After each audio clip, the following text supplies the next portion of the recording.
আসসালামু আলাইকুম এভরিওয়ান। আশা করি আল্লাহর রহমতে সবাই ভালো আছেন, সুস্থ আছেন। অ্যাপস ডায়েরিতে আপনাদের সবাইকে স্বাগতম। আর আজকের ব্লগটা একটু স্পেশাল, কারণ আজকে আমরা আমাদের ছোট ভাইয়ের বাসায় যাচ্ছি। ছোট ভাই তার নতুন বাসায় শিফট হয়েছে, তাই আমরা সবাই ওখানে যাই। আমাদের আরও ভাই বোনরা, ভাইয়ের বউরা সবাই মিলে ওইখানে একটা জমছে একটা আড্ডা হয়। আর ওদের বাসাটা কীরকম ছিল দেখতে, আর ওইখানে যাওয়ার পর আমরা কী কী করেছি তা সব কিছুই থাকছে এই ব্লগে।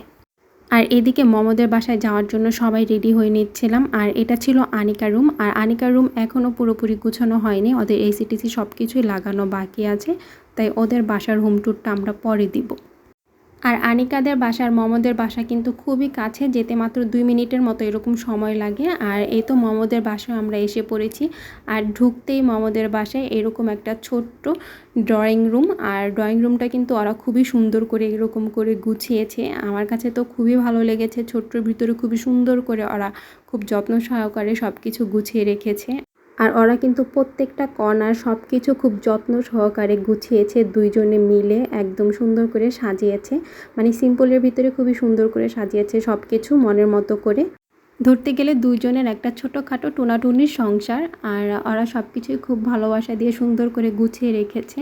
আর আমার কাছে দেখতেও খুব ভালো লেগেছে। আমার কাছে সবচেয়ে বেশি ভালো লেগেছে ওদের এই বেলগুনিটা, ওদের এই বেডরুমের সাইডে যে বেলগুনিটা আছে সেটা আমার কাছে খুবই ভালো লেগেছে, কারণ ওদের এখানে একটা টাইম স্পেন্ড করার জন্য খুবই ভালো একটা প্লেস। আর অনেক সময় দেখা যায় মন ভালো না থাকলে এখানে এরকম একটা সুন্দর জায়গায় বসে একটু চা খেলেও মনটা ভালো হয়ে যায়।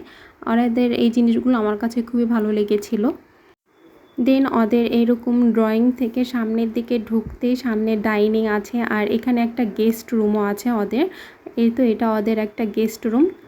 আর সামনে আরেকটা গেস্ট রুমের সাথে ওই সাইডে একটা ওয়াশরুমও আছে, পরে একটা কিচেন আছে। আর ওই পাশে এটা ওদের বেডরুমে সবাই বসে খালামুনিরা, আমার ভাই বোনরা সবাই মিলে গল্প করছিল। আর এখানে আমার ছোট ভাই, মানে আমার খালামুনির ছেলে, সে এখানে আগে থেকে বসে আছে চা নাস্তা খাওয়ার জন্য।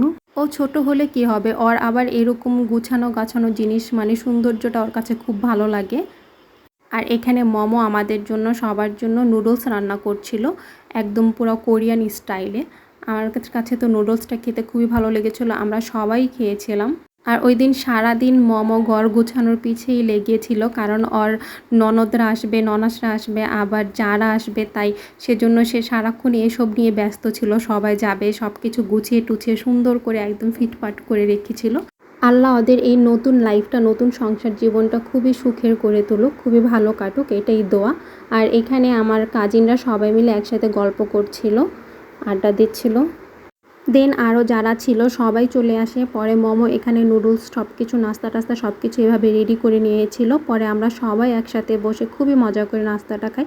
আর নাড়ুটা তো খুবই মজার ছিল, এটা মমোর নানু বানিয়েছিল। চিপস ছিল, বিস্কিট ছিল, চা ছিল, কোক ছিল।